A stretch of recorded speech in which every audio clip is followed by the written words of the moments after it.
ফিলিস্তিনের গাজায় দ্বিতীয় ধাপের যুদ্ধবিরতি কার্যকর করা নিয়ে ইসরায়েল ও হামাস পরোক্ষ আলোচনা শুরু করবে। গতকাল মঙ্গলবার কর্মকর্তারা এই তথ্য জানিয়েছেন। এদিকে ফিলিস্তিনি স্বাধীনতাকামী সশস্ত্র সংগঠন হামাসের নেতা খলিল আল হায়া বলেছেন, আগামীকাল বৃহস্পতিবার ইসরায়েলের বিবাস পরিবারের সদস্য সহ 4 জিম্মির মরদেহ ফেরত দেওয়া হবে, আর শনিবার জীবিত 6 জিম্মিকে হস্তান্তর করা হবে।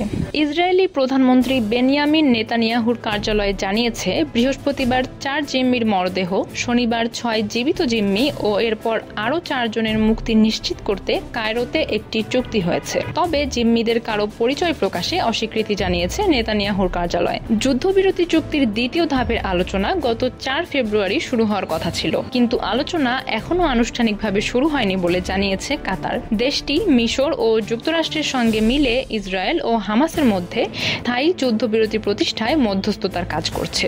ইসরায়েলি পররাষ্ট্রমন্ত্রী গিডিয়ন স্যার জেরুজালেমে এক সংবাদ সম্মেলনে বলেছেন, দ্বিতীয় ধাপের আলোচনা এ সপ্তাহেই হবে। 3 ধাপের যুদ্ধবিরতির পরবর্তী ধাপের আলোচনায় অংশগ্রহণের বিষয়ে ইসরায়েল গত কয়েক সপ্তাহে মিশ্র সংকেত দিয়েছে। গাজা যুদ্ধের স্থায়ী অবসানের লক্ষ্যে 19 জানুয়ারি যুদ্ধবিরতির প্রথম ধাপ কার্যকর হয়। চুক্তি অনুযায়ী যুদ্ধবিরতির প্রথম ধাপ 42 দিন স্থায়ী হবে। আটক কয়েকশো ফিলিস্তিনি ও বন্দীকে মুক্তির বিনিময়ে 33 জন ইসরায়েলি জিম্মিকে ফিরিয়ে দেওয়া হবে। একের পর এক বাধা ও চুক্তি লঙ্ঘনের অভিযোগ ওঠায় যুদ্ধবিরতির প্রথম ধাপ নিয়ে অনিশ্চয়তা দেখা দিয়েছিল। তবে এখন পর্যন্ত চুক্তিটি কার্যকর আছে, কিন্তু বাকি 64 জন জিম্মির মুক্তি নিশ্চিত করার লক্ষ্যে দ্বিতীয় ধাপের আলোচনা কঠিন হবে বলে মনে করা হচ্ছে। কারণ এ ধাপে চুক্তির শর্তে যুদ্ধ পরবর্তী গাজার প্রশাসনের রূপ কেমন হবে সে বিষয়ও রয়েছে, আর এ বিষয়ে ইসরায়েল ও হামাসের মধ্যে বড় মতপার্থক্য রয়েছে। ইসরায়েলি পররাষ্ট্রমন্ত্রী বলেন, আমরা গাজায় হামাস বা অন্য কোনো সন্ত্রাসী সংগঠনের অব্যাহত উপস্থিতি মেনে নেব না। তবে